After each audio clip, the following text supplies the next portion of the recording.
أشهد أن لا إله إلا الله وحده لا شريك له وأشهد أن محمدا عبده ورسوله أما بعد فأعوذ بالله من الشيطان الرجيم بسم الله الرحمن الرحيم الحمد لله رب العالمين الرحمن الرحيم مالك يوم الدين إياك نعبد وإياك نستعين اهدنا الصراط المستقيم صراط الذين أنعمت عليهم غير المغضوب عليهم ولا الضالين.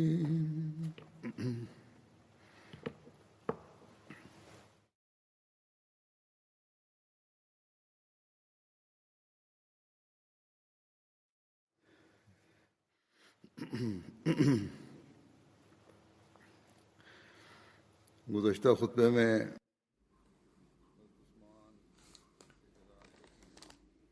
pada khutbah yang lalu telah disampaikan berkenaan dengan syahidnya Hadrat Utsman radhiyallahu anhu dan juga perihal para pemberontak, apa saja upaya-upaya Hadrat Ali atau apa saja peristiwa yang terjadi berkenaan Hadrat Ali. Dalam menyampaikan satu hal yang sangat penting berkenaan hal itu, Hadrat Muslih Maud radhiyallahu anhu bersabda,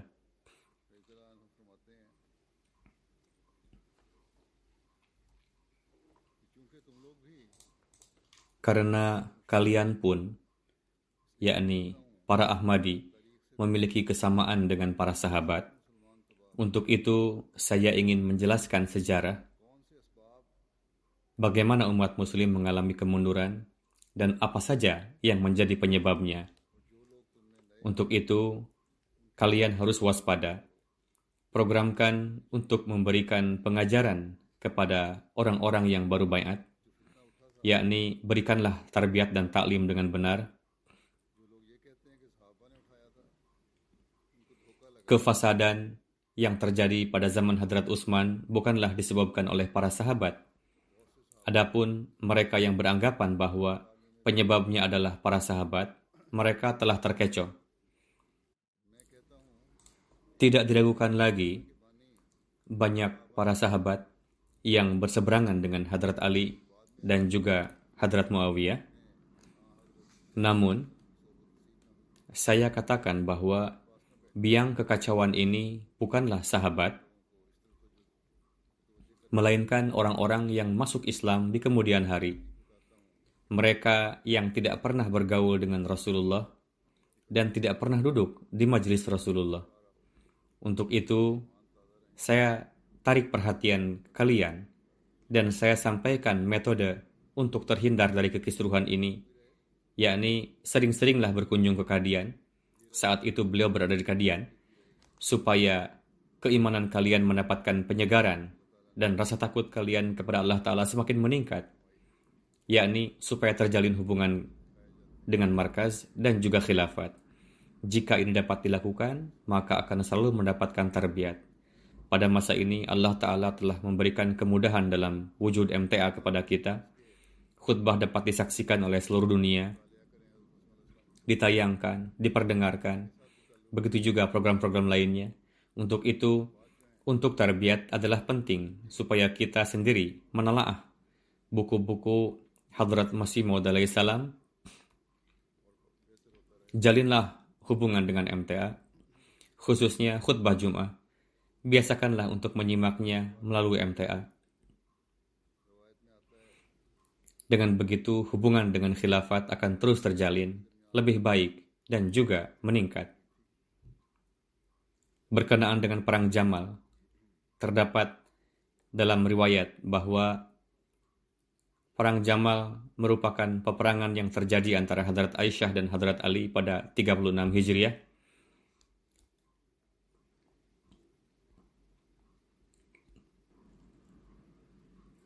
Hadrat Talha dan Hadrat Zubair berada di pihak Hadrat Aisyah. Pada perang tersebut, Hadrat Aisyah mengendarai unta. Untuk itulah perang tersebut dinamai dengan Perang Jamal, yakni Perang Unta. Hadrat Aisyah berangkat ke Mekah untuk melaksanakan ibadah haji dan tinggal sementara di sana. Ketika beliau kembali ke Madinah setelah melaksanakan umrah, dalam perjalanan beliau di daerah Syarf, Ubaid bin Salma mengabarkan beliau bahwa Hadrat Utsman telah disyahidkan dan Hadrat Ali terpilih sebagai khalifah, dan ketegangan terjadi di Madinah. Mendengar itu, Hadrat Aisyah langsung kembali dari perjalanan menuju Mekah. Beliau mengumpulkan orang-orang untuk membalaskan kewafatan Hadrat Utsman dan mengakhiri kekisruhan. Banyak sekali orang berkumpul saat itu di bawah pimpinan Hadrat Aisyah, Hadrat Talha, dan Hadrat Talha. Rombongan tersebut berangkat ke Basrah.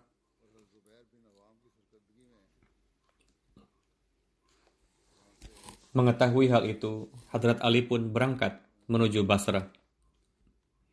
Sesampainya di Basrah, Hadrat Aisyah menyeru penduduk kota untuk bergabung bersama beliau. Sejumlah besar penduduk kota bergabung bersama Hadrat Aisyah. Namun, satu jemaat telah baiat kepada Amil Basrah yang telah ditetapkan oleh Hadrat Ali bernama Utsman bin Hanif. Kala itu terjadi pertempuran antara dua grup. Pasukan Hadrat Ali memasang kemah di dekat pasukan Hadrat Aisyah. Dari kedua belah pihak diupayakan untuk berdamai dan musyawarah telah berhasil. Namun, ketika malam, di antara kelompok yang ikut andil dalam pembunuhan Hadrat Utsman, satu bagiannya bergabung dengan Laskar Hadrat Ali, lalu menyerang Laskar Hadrat Aisyah. Serangan tersebut mengakibatkan mulainya pertempuran. Hadrat Aisyah berada di atas unta, para pejuang setia memegang tali kekang unta, dan satu persatu syahid. Hadrat Ali memahami bahwa selama Hadrat Aisyah masih mengendarai unta, peperangan tidak akan berakhir. Untuk itu, Hadrat Ali memerintahkan para petarung untuk melumpuhkan unta Hadrat Aisyah bagaimanapun caranya, karena akhir peperangan bergantung pada jatuhnya unta beliau. Lalu, salah seorang pejuang maju dan menebaskan pedang ke kaki unta, sehingga membuat unta oleng lalu jatuh. Pasukan Hadrat Ali mengepung unta dari 4 penjuru. Tumbangnya unta Hadrat Aisyah mengakibatkan bubarnya pasukan. Setelah itu Hadrat Ali memerintahkan untuk mengumumkan bahwa barang siapa yang menjatuhkan senjata atau menutup pintu rumahnya akan diberikan keamanan, yakni tidak akan ditangkap atau hartanya tidak akan dirampas sebagai harta rampasan. Pasukan Hadrat Ali pun mengamalkan hal itu. Hadrat Talha dan Hadrat Zubair syahid pada perang tersebut. Ini dikutip dari Tarikh Ibnu Athir, yakni ringkasan. Hadrat Khalifatul Masih Tsani radhiyallahu anhu berkenaan dengan hal ini bersabda,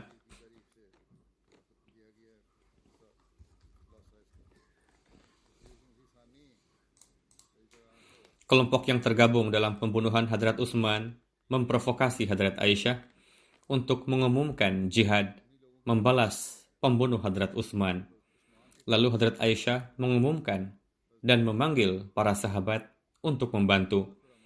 Hadrat Talha dan Hadrat Zubair bergabung dengan Hadrat Aisyah. Lalu terjadilah pertempuran antara mereka dengan Laskar Hadrat Ali. Peperangan tersebut dinamai Perang Jamal. Pada permulaan perang tersebut, setelah mendengar satu nubuatan Rasulullah SAW dari mulut Hadrat Ali, Hadrat Zubair memisahkan diri dan menyatakan sumpah bahwa beliau tidak akan berperang melawan Hadrat Ali dan menyatakan bahwa beliau telah keliru dalam berijtihad. Di sisi lain, Hadrat Talha telah menyatakan baiat kepada Hadrat Ali sebelum kewafatannya, dan mengenai hal ini telah disampaikan pada khutbah sebelum ini. Dalam riwayat disebutkan bahwa ketika Hadrat Talha menggelepar karena luka parah, ada seseorang yang lewat di dekat beliau. Hadrat Talha bertanya pada orang itu, "Kamu berasal dari pihak mana?" Orang itu menjawab, "Saya berada di pihak Hadrat Ali." Lalu Hadrat Talha meletakkan tangan di atas tangannya dan berkata, "Tanganmu adalah tangan Ali. Aku nyatakan baiat lagi kepada Hadrat Ali di atas tanganmu." Alhasil, perbedaan pendapat antara beberapa sahabat telah diputuskan pada saat Perang Jamal. Namun pertentangan Hadrat Muawiyah masih tersisa hingga terjadi Perang Siffin. Hadrat Khalifatul Masih Tsani radhiyallahu anhu bersabda, kelompok pembunuh Hadrat Utsman menyebar ke berbagai arah sembari melontarkan tuduhan kepada orang lain dengan tujuan untuk menyelamatkan dirinya sendiri dari tuduhan. Ketika mereka mengetahui bahwa umat muslim telah baiat kepada Hadrat Ali, mereka mendapatkan kesempatan baik untuk melontarkan tuduhan kepada Hadrat Ali. Memang benar, telah berkumpul di sekitar Hadrat Ali beberapa orang dari antara para pembunuh Hadrat Utsman. Dengan cara itu, orang-orang munafik tersebut mendapatkan kesempatan baik untuk melontarkan fitnah. Demikian pula, ada juga kelompok mereka yang berangkat ke Mekah menekan Hadrat Aisyah untuk mengumumkan jihad membalas kewafatan Hadrat Utsman. Lalu Hadrat Aisyah mengumumkannya dan meminta bantuan dari para sahabat. Hadrat Talha dan Hadrat Zubair baiat kepada Hadrat Ali dengan syarat jika Hadrat Ali segera menghukum para pembunuh Hadrat Utsman. Sedangkan Hadrat Ali berpandangan bahwa sikap tergesa-gesa untuk membalas dendam seperti itu dampaknya tidak akan baik. Hadrat Ali berpikir supaya pertama-tama pemerintahan di seluruh daerah dikokohkan terlebih dahulu, lalu selanjutnya berpikir untuk menghukum para pembunuh Hadrat Utsman, karena yang utama adalah perlindungan terhadap Islam. Tidaklah mengapa jika terlambat dalam menangani para pembunuh Hadrat Utsman. Berkenaan dengan penentuan siapa saja para pembunuh Hadrat Utsman, ada perbedaan pendapat dalam hal ini. Pertama, mereka, para pembunuh Hadrat Utsman, datang menjumpai Hadrat Ali dengan menampilkan raut wajah sedih, lalu menyampaikan kekhawatiran akan terjadinya perpecahan dalam Islam. Hadrat Ali tidaklah menaruh curiga kepada mereka bahwa mereka adalah biang kekacauan. Yang menaruh curiga terhadap mereka adalah orang lain. Disebabkan perbedaan itulah, sehingga Talha dan Zubair beranggapan Hadrat Ali telah berpaling dari janjinya. Sebagaimana mereka baiat bersyarat kepada Hadrat Ali dan beranggapan bahwa Hadrat Ali tidak menepati janji tersebut, untuk itu, secara hukum syariat, mereka menganggap diri mereka tidak terikat dengan baiat. Ketika pengumuman dari Hadrat Aisyah sampai kepada mereka, lalu mereka berdua bergabung dengan Hadrat Aisyah. Mereka bersama-sama menuju Basrah. Amir atau gubernur Basrah menghalangi orang-orang untuk bergabung dengan mereka. Namun ketika orang-orang mengetahui Talha dan Zubair baiat kepada Hadrat Ali dengan satu syarat, maka kebanyakan orang bergabung bersama dengan beliau, yakni Hadrat Aisyah. Ketika Hadrat Ali mengetahui perihal laskar tersebut, beliau pun menyiapkan laskar juga, lalu berangkat ke Basrah. Sesampainya di Basrah, Hadrat Ali mengutus seseorang kepada Hadrat Aisyah, Talha, dan Zubair. Orang tersebut terlebih dahulu pergi menemui Hadrat Aisyah dan bertanya, "Wahai Ummul Mukminin, apa tujuan Anda datang ke negeri ini?" Hadrat Aisyah menjawab, "Kami hanya mengharapkan terciptanya islah, perbaikan di antara orang-orang." Setelah itu orang tersebut meminta dipanggilkan Talha dan Zubair lalu bertanya, "Apakah Anda juga memiliki tujuan sama?" Mereka berdua menjawab, "Ya, sama tujuannya." Orang itu menjawab, "Jika yang menjadi harapan Anda adalah islah, maka caranya bukanlah seperti ini, karena peperangan akan menyebabkan kekacauan. Keadaan negeri saat ini sedang tidak baik. Jika Anda membunuh seseorang, maka 1.000 orang akan bangkit untuk menuntut balas, dan orang yang akan mendukungnya akan lebih banyak lagi. Demi terciptanya Islam, pertama ikatlah negeri dengan tali persatuan. Setelah itu, barulah menghukum para penjahat itu. Jika tidak, menghukum orang dalam keadaan yang mencekam seperti ini dapat menimbulkan kekacauan dalam negeri. Hal pertama, kokohkan dulu pemerintahan. Setelah itu, baru menghukum mereka. Setelah mendengarkan hal itu, mereka berkata, jika memang rencana Hadrat Ali seperti itu, maka kami siap berjumpa dengan beliau. Lalu utusan tersebut mengabarkan kepada Hadrat Ali, dan perwakilan kedua belah pihak bertemu. Lalu dibuat suatu keputusan bahwa berperang tidaklah baik. Hendaknya ditempuh jalan damai. Ketika kabar ini sampai ke telinga kelompok Abdullah bin Sabah dan para pembunuh Hadrat Utsman, mereka sangat khawatir. Lalu sebuah kelompok dari antara mereka mengadakan rapat tertutup. Setelah rapat, mereka memutuskan jika tercipta perdamaian di kalangan umat muslim akan menimbulkan bahaya besar bagi kita. Sebaliknya, jika umat muslim terus berselisih satu sama lain, maka kita akan dapat terhindar dari hukuman atas pembunuhan Hadrat Utsman. Jika terjalin perdamaian di antara umat Islam, maka tidak ada tempat bersembunyi lagi bagi kita. Untuk itu, bagaimanapun caranya, supaya jangan sampai tercipta perdamaian di antara umat muslim. Tidak lama kemudian, datanglah Hadrat Ali. Pada hari berikutnya, Hadrat Ali bertemu dengan Hadrat Zubair. Ketika berjumpa, Hadrat Ali bertanya, Anda berdua telah mempersiapkan pasukan untuk bertempur dengan saya. Untuk bertempur dengan saya? Apakah Anda juga telah mempersiapkan alasan yang akan disampaikan kepada Allah Ta'ala nantinya? Kenapa kalian bersikeras untuk menghancurkan Islam yang pengabdiannya telah dilakukan melalui banyak penderitaan? Apakah saya bukan saudara kalian? Lantas apa sebabnya? Sebelum ini menumpahkan darah satu sama lain dianggap haram, namun sekarang dihalalkan. Jika tidak ada hal baru, lantas kenapa bisa terjadi pertempuran ini?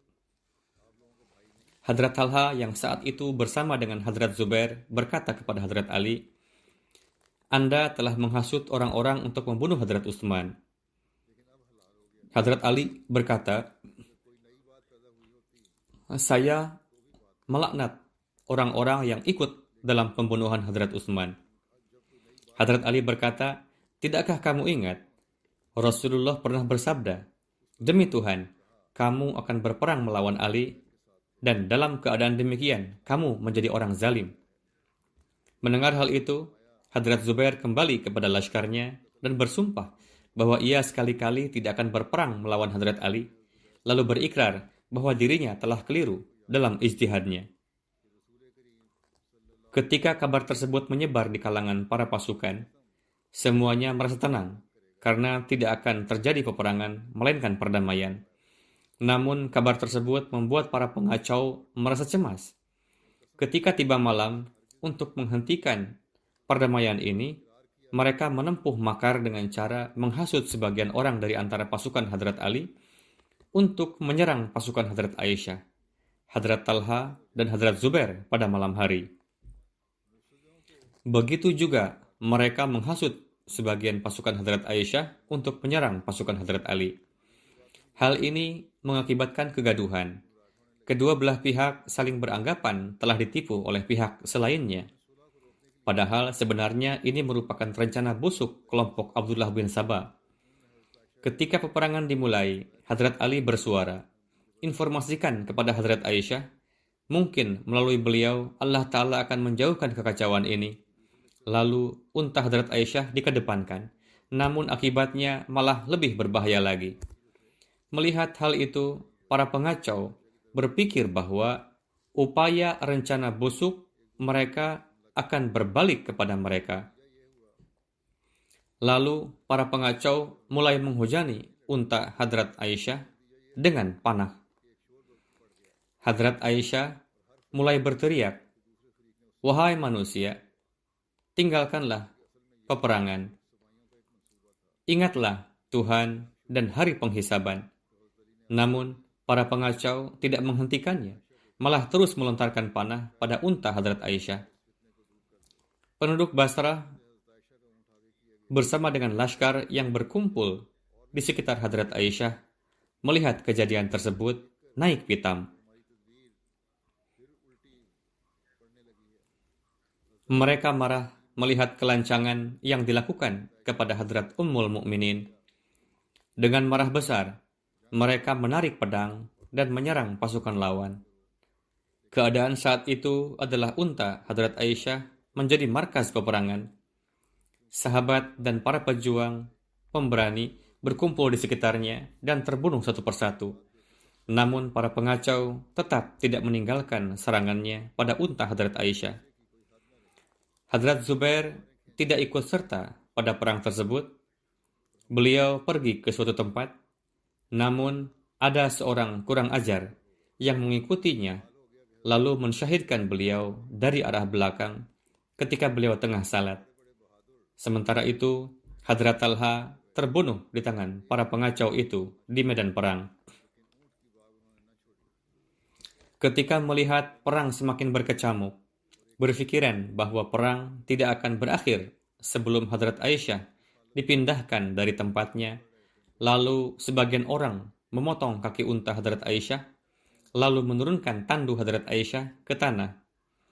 Setelah itu, peperangan terhenti. Melihat kejadian tersebut, wajah Hadrat Ali memerah, namun tidak berdaya atas apa yang telah terjadi. Ketika ditemukan jenazah Hadrat Talha di antara para korban pasca perang, Hadrat Ali sangat menyesalkan. Dari seluruh kisah tersebut,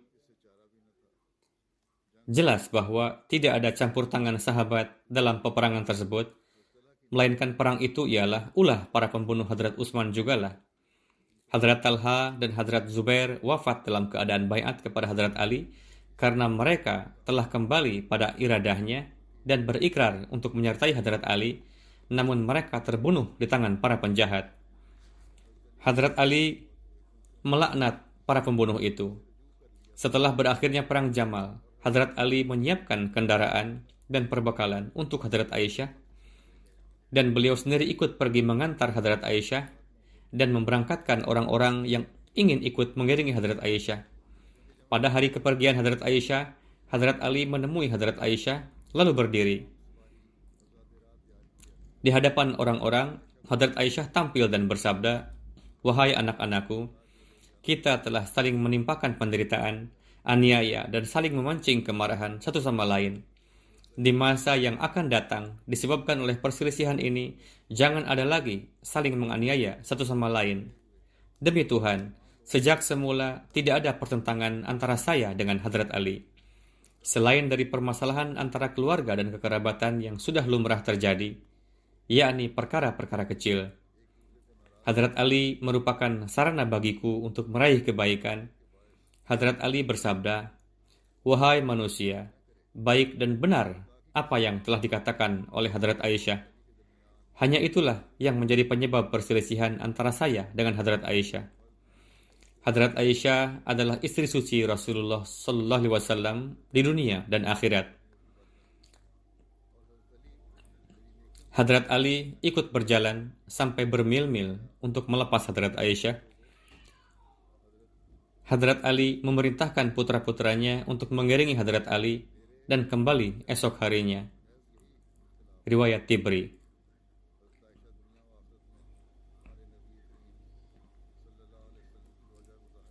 Hadrat Muslih Ma'ud radhiyallahu anhu bersabda, Hadrat Talha masih tetap hidup pasca kewafatan Rasulullah Sallallahu Alaihi Wasallam. Ketika timbul pertentangan di kalangan umat Muslim pasca syahidnya Hadrat Utsman, satu kelompok mengatakan, jika kita harus membalas orang-orang yang telah membunuh Hadrat Utsman. Pemimpin dari kelompok ini adalah Hadrat Talha, Hadrat Zubair, dan Hadrat Aisyah radhiyallahu anha. Namun kelompok yang kedua mengatakan, kaum muslimin telah terpecah belah, bahkan orang yang tewas. Sekarang juga kita harus menyatukan orang-orang Islam supaya wibawa dan keagungan Islam menjadi tegak. Setelah itu barulah kita menuntut balas terhadap orang-orang itu. Pemimpin dari kelompok ini adalah Hadrat Ali radhiyallahu anhu. Perselisihan ini menjadi sedemikian rupa meruncing sehingga Hadrat Talha, Hadrat Zubair, dan Hadrat Aisyah melayangkan tuduhan bahwa Hadrat Ali ingin memberikan perlindungan kepada orang-orang yang telah mensyahidkan Hadrat Utsman. Hadrat Ali menuduh bahwa mereka lebih mengutamakan tujuan-tujuan pribadi mereka dan tidak mengindahkan faedah bagi Islam. Perselisihan ini mencapai puncaknya dan kemudian terjadi perang satu sama lain. Sebuah perang yang mana Hadrat Aisyah menjadi pemimpin pasukan di dalamnya. Hadrat Talha dan Hadrat Zubair juga ikut serta di dalamnya.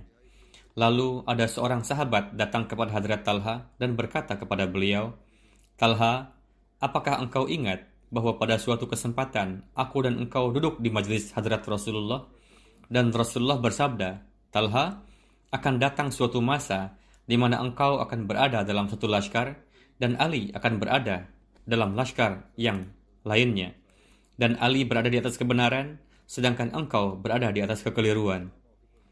Setelah mendengar ini, mata Hadrat Talha menjadi terbuka dan berkata, "Ya, saya baru ingat akan hal ini sekarang." Kemudian beliau keluar dari laskar itu dan pergi.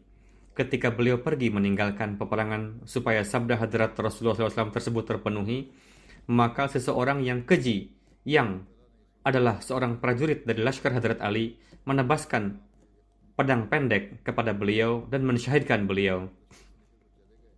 Hadrat Ali sedang duduk di tempatnya.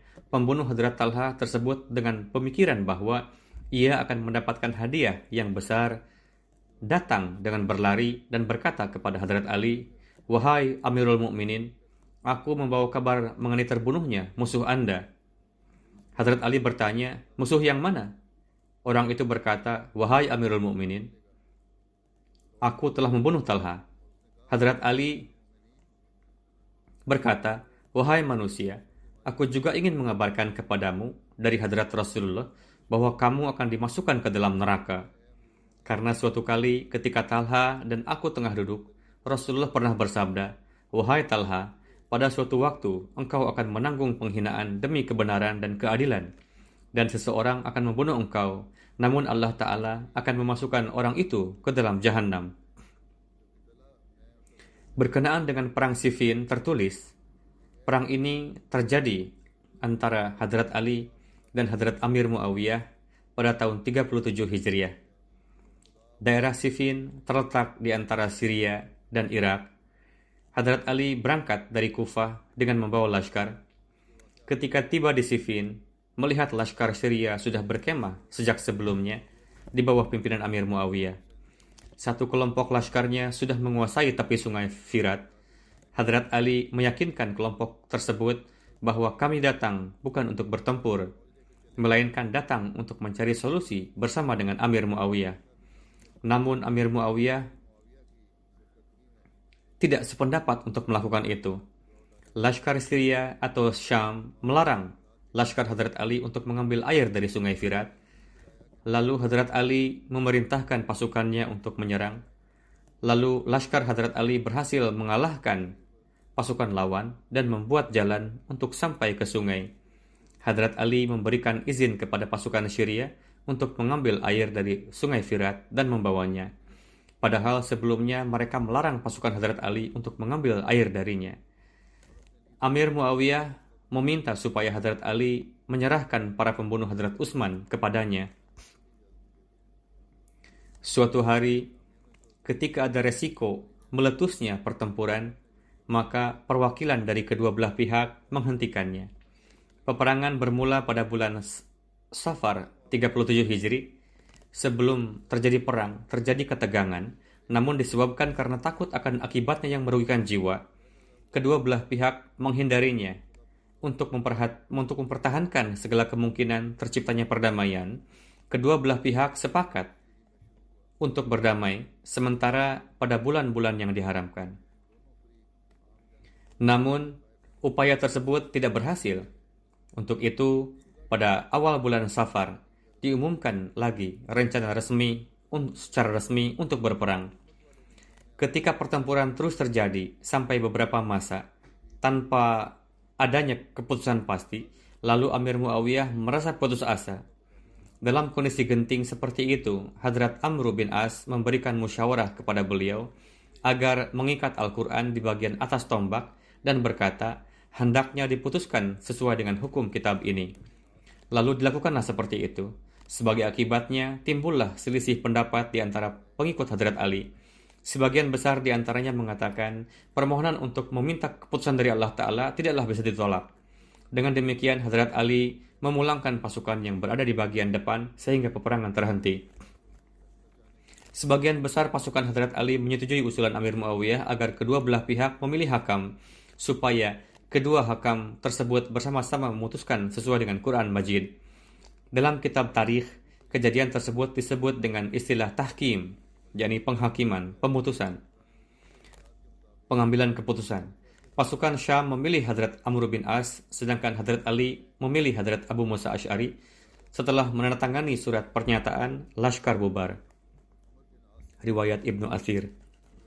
Berkenaan dengan hal ini, Hadrat Khalifatul Masih Ats-Tsani radhiyallahu anhu bersabda,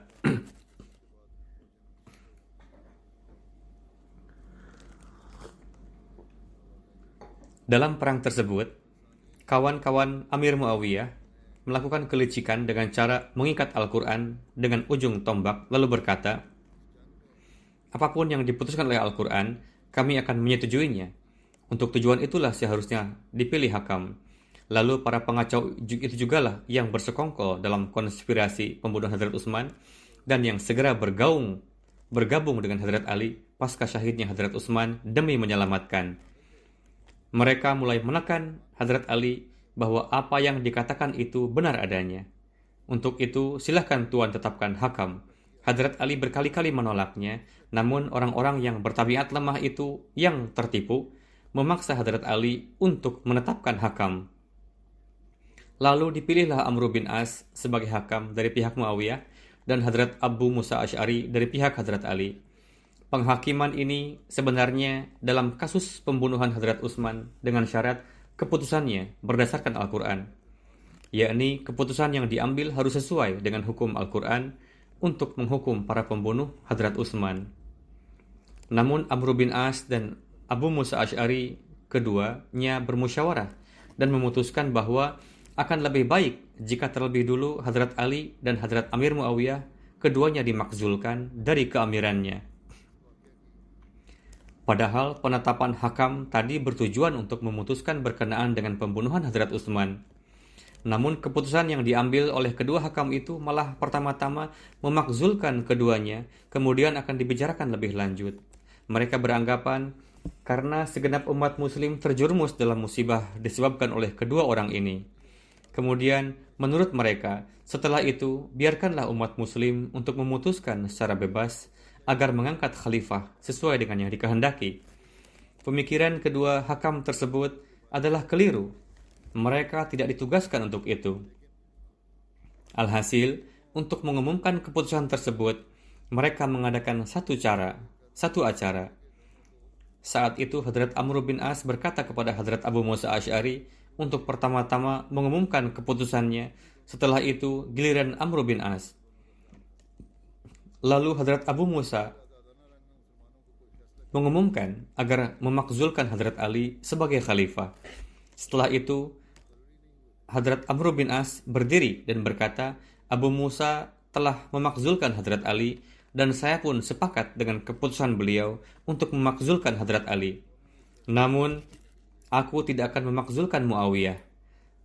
Aku akan tetap biarkan beliau dalam kepemimpinannya. Hadrat Amr bin As sendiri adalah orang yang sangat saleh.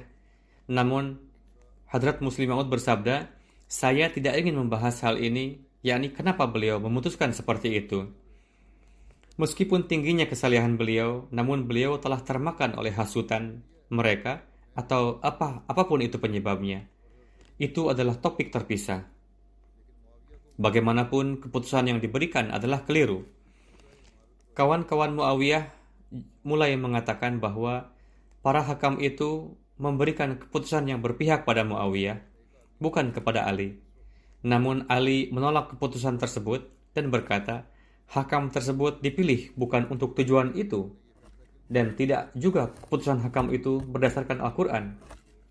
Mendengar itu, kawan-kawan Hadrat Ali yang berfitrat munafik, yang memaksa untuk ditetapkan hakam, mulai ribut, mengatakan, kalau begitu, kenapa pula ditetapkan hakam jika tidak bisa memutuskan kaitannya dengan urusan agama?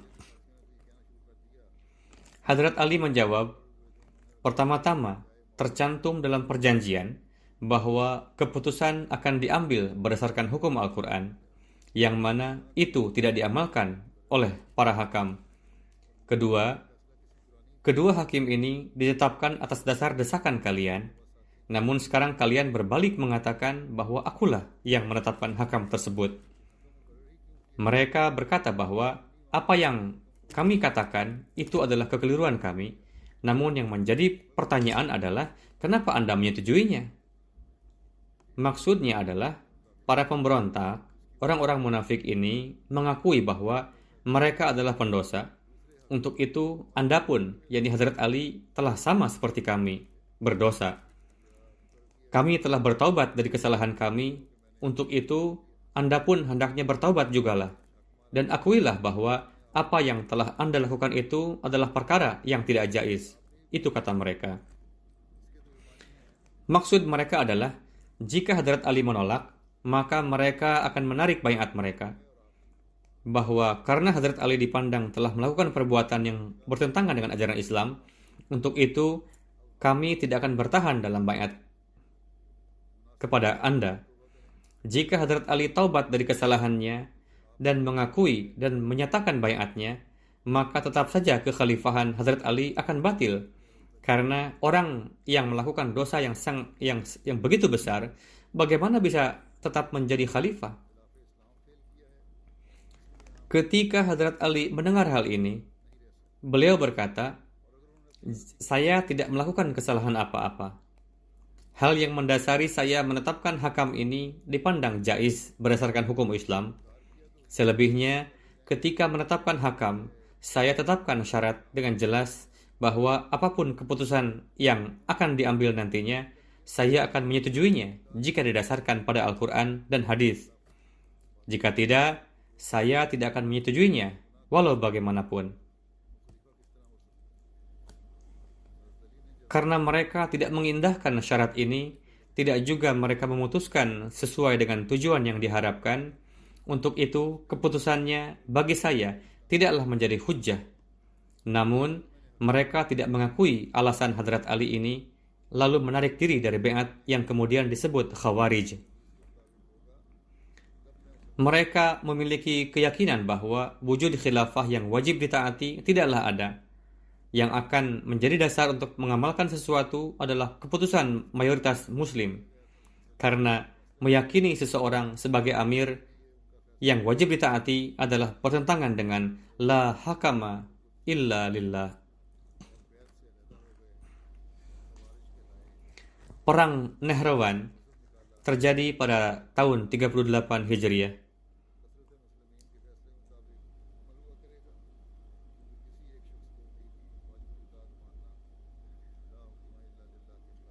La hukma illa lillah. Perang Nehrawan terjadi pada tahun 38 Hijriah. Nehrawan terletak di antara Baghdad dan Wasitah. Di tempat tersebut terjadi peperangan antara Hadrat Ali dan kaum Khawarij. Dalam Tarikh Ibnu Athir tertulis sebagai berikut, untuk rekonsiliasi perang Siffin, Hadrat Abu Musa Asy'ari ditetapkan sebagai hakam dari pihak Hadrat Ali dan Hadrat Amr bin As dari pihak Amir Muawiyah. Di dalam tarikh peristiwa ini disebut dengan tahkim. Ada sekelompok orang dari Laskar Hadrat Ali yang berselisih dengan beliau mengenai perkara tahkim ini dan mereka memisahkan diri dengan melakukan pemberontakan yang kemudian disebut sebagai Khawarij. Para Khawarij ini menyatakan tahkim sebagai dosa dan menuntut Hadrat Ali untuk bertaubat dan lengser dari khilafat. Maka Hadrat Ali secara jelas menolaknya. Mengapa beliau menolaknya? Ini sebelumnya telah dijelaskan. Hadrat Ali tengah sibuk mempersiapkan serangan kedua kalinya ke arah Syam melawan Amir Muawiyah ketika Khawarij mulai melakukan kerusuhan-kerusuhan. Mereka menetapkan Abdullah bin Wahab sebagai imam mereka dan berangkat dari Kufah menuju Nehrawan. Khawarij juga menghimpun massa mereka di Basrah yang kemudian bergabung dengan Laskar Abdullah bin Wahab di Nahrawan. Mereka membunuh seorang sahabat Rasulullah, Abdullah bin Khubab, atas keberpihakan beliau kepada Hazrat Ali dan merobek perut istri beliau yang tengah hamil dan membunuhnya dengan kejam, dan mereka juga membunuh 3 orang perempuan dari kabilah Tai. Ketika kondisi ini sampai kepada Hadrat Ali, maka beliau mengutus Haris bin Marrah untuk melakukan penyelidikan. Ketika beliau pergi kepada mereka, beliau dikirim sebagai utusan, maka Khawarij pun membunuh beliau. Melihat situasi ini, Hadrat Ali mengurungkan niat untuk pergi ke Syam dan berangkat untuk menghadapi Khawarij dengan membawa 65.000 laskar yang telah disiapkan untuk menuju Syam. Ketika beliau sampai di Nahrawan, beliau mengundang Khawarij untuk melakukan perjanjian damai dan memberikan bendera kepada Hazrat Abu Ayyub Ansari bahwa siapa saja yang berlindung kepadanya, maka tidak akan diperangi. Mendengar pengumuman ini, Khawarij yang berjumlah 4.000 orang, 100 orang dari antara mereka bergabung dengan Hazrat Ali dan sejumlah besar kembali ke Kufah. Hanya 1.800 orang yang maju di bawah komando Abdullah bin Wahab Khariji, dan terjadilah pertempuran dengan 65.000 laskar Hazrat Ali yang di dalamnya semua Khawarij tewas. Berdasarkan satu riwayat, sejumlah kecil Khawarij berhasil selamat yang jumlahnya kurang dari 10 orang. 7 orang dari laskar Hazrat Ali syahid. Hazrat Umarah binti Abdurrahman meriwayatkan bahwa ketika Hazrat Ali berangkat menuju Basrah, beliau datang menemui Hazrat Ummu Salamah, istri suci yang mulia Rasulullah SAW, untuk pertemuan perpisahan. Hazrat Ummu Salamah mengatakan kepada Hazrat Ali, "Pergilah Anda dalam lindungan Allah Ta'ala. Demi Allah, Anda berada di atas kebenaran dan kebenaran bersama Anda. Rasulullah memerintahkan kami untuk tinggal di rumah. Oleh karena itu, jika saya tidak takut membangkang kepada Allah dan Rasulnya, maka saya akan pergi menyertai Anda. Namun demi Allah, meskipun demikian, saya akan mengirim putra saya, Umar, untuk bersama Anda, yang menurut saya adalah yang paling mulia dan lebih saya cintai daripada nyawa saya sendiri."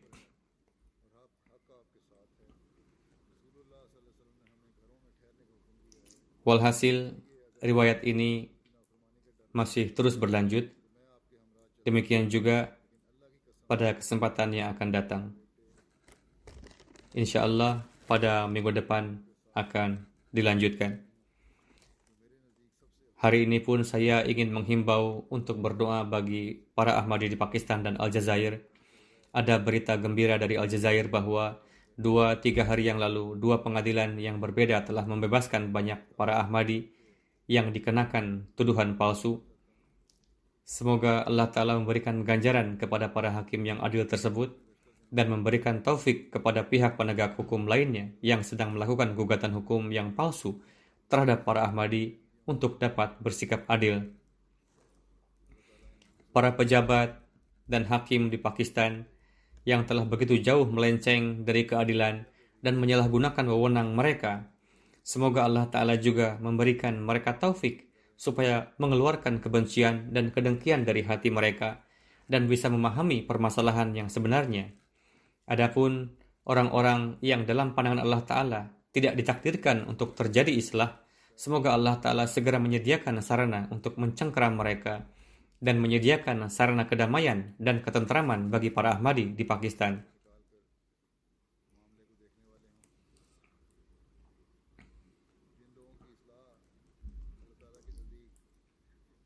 Para Ahmadi Pakistani dan para Ahmadi yang tinggal di Pakistan hendaknya secara khusus memberikan penekanan terhadap ibadah-ibadah nafal dan doa-doa. Di antara doa-doa tersebut, bacalah juga sebanyak-banyaknya doa berikut: Rabbi kullu syai'in khadimuka, Rabbi fahfazni wansurni warhamni. Bacalah sebanyak-banyaknya. Allahumma inna naja'aluka fi nuhurihim wa na'udzubika min syururihim. Berikanlah juga perhatian pada istighfar. Berikanlah juga perhatian pada salawat. Saat ini sangatlah diperlukan. Lakukanlah juga nafal-nafal sebagaimana yang telah saya katakan. Semoga Allah Ta'ala memberikan taufik kepada mereka dan juga segera memperbaiki kondisi di sana. Hari ini pun setelah salat saya akan memimpin beberapa salat jenazah, yang diantaranya jenazah yang pertama adalah yang terhormat Hunda Abbas Sahibah, istri dari yang terhormat Abbas bin Abdul Qadir Sahib, syahid dari Khairpur. Beliau wafat pada 29 Desember di usia 91 tahun. Inna lillahi wa inna ilaihi raji'un. Ayahanda beliau, Dr. Muhammad Ibrahim Sahib, pada saat kuliah di King Edward Medical College pada tahun 26, terkesan dengan teman sekelas beliau yang Ahmadi dan baiat menerima Ahmadiyah di tangan Hadrat Muslim Maud radhiyallahu anhu. Almarhumah menikah pada Mei tahun 51 dengan Profesor Abbas bin Abdul Qadir yang merupakan cucu dari Maulana Abdul Majid Sahib, seorang sahabat Hadrat Masih Maud alaihi salam dan kakak dari Hadrat Sayyidah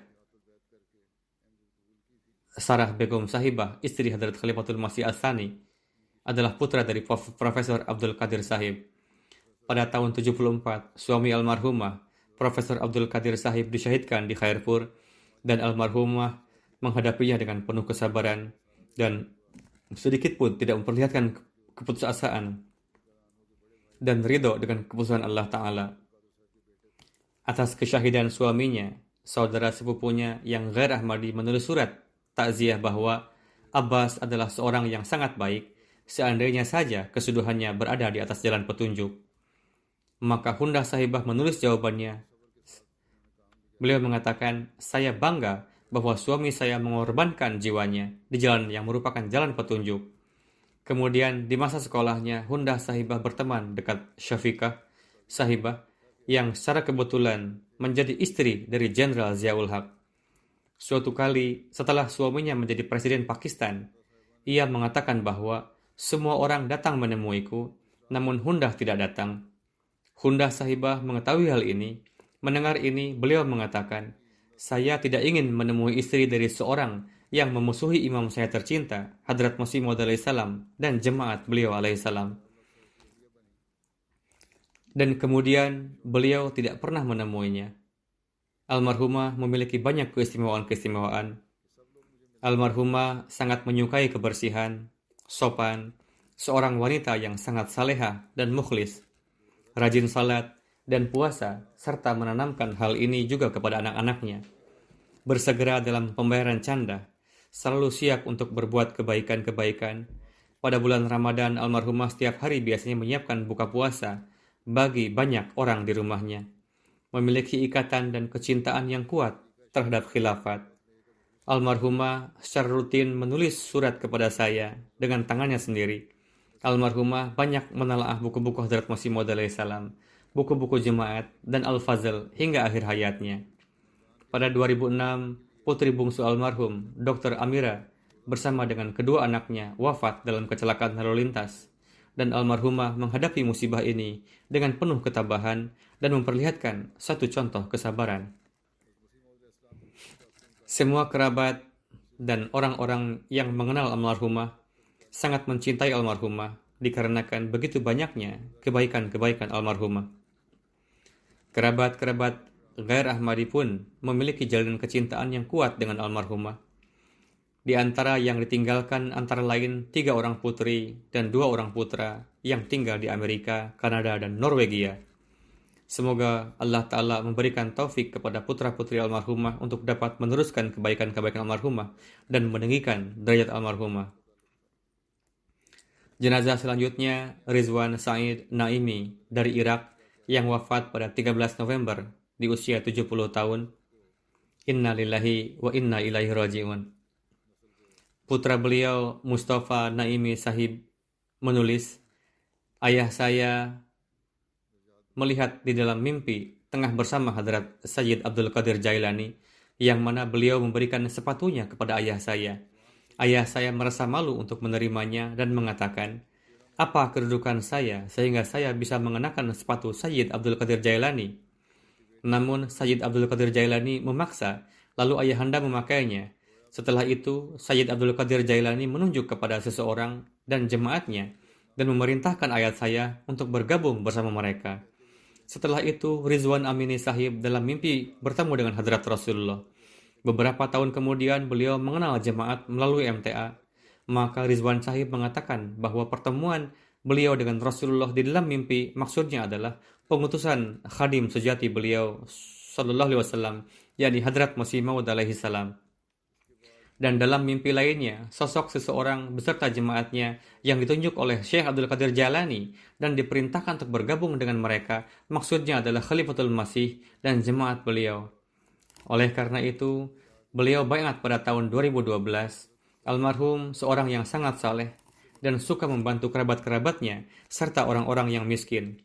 Beliau gemar bertablig, meskipun kesehatan yang lemah dan penentangan dari orang-orang beliau terus menabligan. Beliau terus menabligan Ahmadiyah di daerah beliau. Beliau selalu menasihatkan kepada keluarganya supaya baiat bergabung dengan jemaat. Sekarang putra, istri, dan saudara ipar beliau telah baiat juga. Semoga Allah Ta'ala memberikan keteguhan kepada mereka dan memberikan taufik kepada mereka untuk dapat meneruskan kebaikan-kebaikan almarhum serta meninggikan derajat almarhum.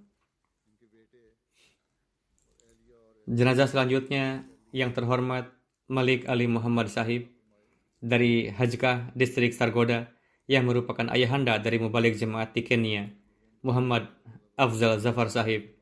Almarhum wafat pada 20 Agustus di usia 90 tahun. Inna lillahi wa inna ilaihi raji'un.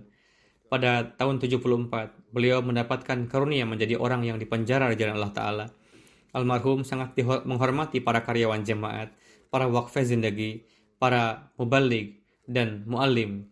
Almarhum rajin tahajud, disiplin dalam salat dan puasa, sangat ramah terhadap tamu, menolong orang-orang miskin, seorang yang sabar dan bersyukur, sosok yang menjaga silaturahmi, seorang yang baik dan mukhlis. Almarhum mentilawatkan Quran Karim dengan dawam dan mendapatkan taufik untuk mengajarkan membaca Al-Quran kepada banyak anak-anak. Di antara yang tinggalkan antara lain 3 orang putra dan 12 cucu. Sebagaimana telah saya katakan, yang terhormat Muhammad Afzal Zafar Sahib, mubalik jemaat Kenya, adalah putra almarhum yang bertugas di medan pengkhidmatan di Kenya saat ini. Dikarenakan hal tersebut, beliau tidak bisa hadir dalam pengurusan jenazah dan pemakaman ayahanda beliau. Semoga Allah Ta'ala memberikan kesabaran dan ketabahan kepada beliau. Semoga Allah Ta'ala memberikan kasih sayang dan ampunannya kepada almarhum dan meninggikan derajat almarhum. Jenazah selanjutnya, Ihsan Ahmad Sahib dari Lahore yang merupakan putra dari Syafqat Mahmud Sahib. Beliau wafat pada 27 Juli di usia 35 tahun dikarenakan virus corona. Inna lillahi wa inna ilaihi raji'un. Beliau adalah cucu dari sahabat Hadrat Masih Maud alaihi salam, Hadrat Maulwi Nuruddin Ajmal Sahib dari Goliki, distrik Gujarat, dan cucu dari Irsyad Ahmad Sahib dari Gujranwala. Pada 2 tahun terakhir, beliau mendapatkan taufik berkhidmat sebagai ketua jemaat di Halqa, Rachna Town, Lahore.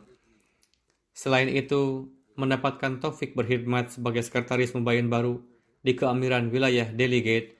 Beliau sangat gemar bertabligh. Dengan karunia Allah Ta'ala, almarhum berhasil membaiatkan 8 orang. Di antara yang tinggalkan antara lain 2 orang putra, yang tercinta Hanan Ahmad Masrur berusia 6 tahun, dan yang tercinta Mubin Ahmad Tahir yang berusia 3 tahun, dan seorang putri Azizah Saira Ahmad berusia 5 tahun. Selain itu juga ayah, ibu, dan 3 saudara laki-laki dan 2 saudara perempuan. Semoga Allah Ta'ala memberikan ketabahan dan kesabaran kepada mereka semua, menjaga putra-putri almarhum, dan memberikan taufik kepada mereka untuk dapat meneruskan kebaikan-kebaikan almarhum, serta meninggikan derajat almarhum. Jenazah selanjutnya yang terhormat Riazuddin Syam Sahib yang merupakan putra bungsu Maulana Jalaluddin Syam Sahib. Beliau wafat pada 27 Mei. Inna lillahi wa inna raji'un. Profil silsilah keluarga almarhum adalah sebagai berikut. Almarhum adalah cicit dari sahabat Hadrat Masih Maud alaihi salam, Hadrat Mia Muhammad Siddiq Sahib, cucu dari Hadrat Mia Imamuddin Sahib Sikhwani, cucu dari Hadrat Khawajah Ubaidullah Sahib, dan putra dari Hadrat Maulana Jalaluddin Syam Sahib. Kesemuanya adalah sahabat. Almarhum seorang musi. Di antara yang tinggalkan antara lain 2 putri dan 1 putra.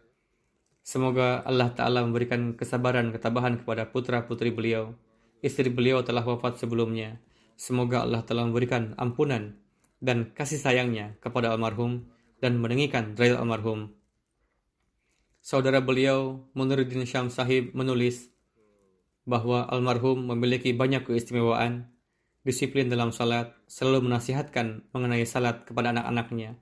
Begitu mencintai khilafat. Di rumah selalu membicarakan mengenai menjaga ikatan dengan khilafat. Di masa sakitnya pun almarhum 2 tahun yang lalu datang ke sini untuk menemui saya. Dan meskipun sedang sakit, almarhum berbincang dengan penuh kesabaran, ketabahan dan keceriaan. Semua orang mempunyai kesan yang sama mengenai beliau, yaitu murah senyum dan berbaur dengan setiap orang, serta menyertai mereka dalam suka dan duka. Ini adalah di antara sekian banyak kelebihan-kelebihan beliau.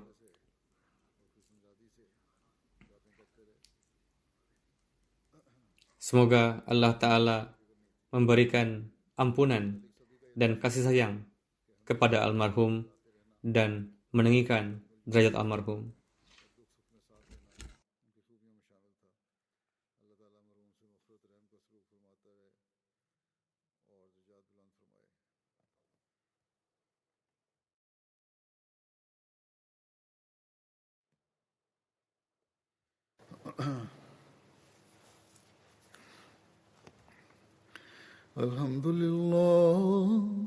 الحمد لله نحمده ونستعينه ونستغفره ونؤمن به ونتوكل عليه ونعوذ بالله من شرور أنفسنا ومن سيئات أعمالنا من يهده الله فلا مضل له ومن يضلله فلا هادي له ونشهد أن لا إله إلا الله ونشهد أن محمدا عبده ورسوله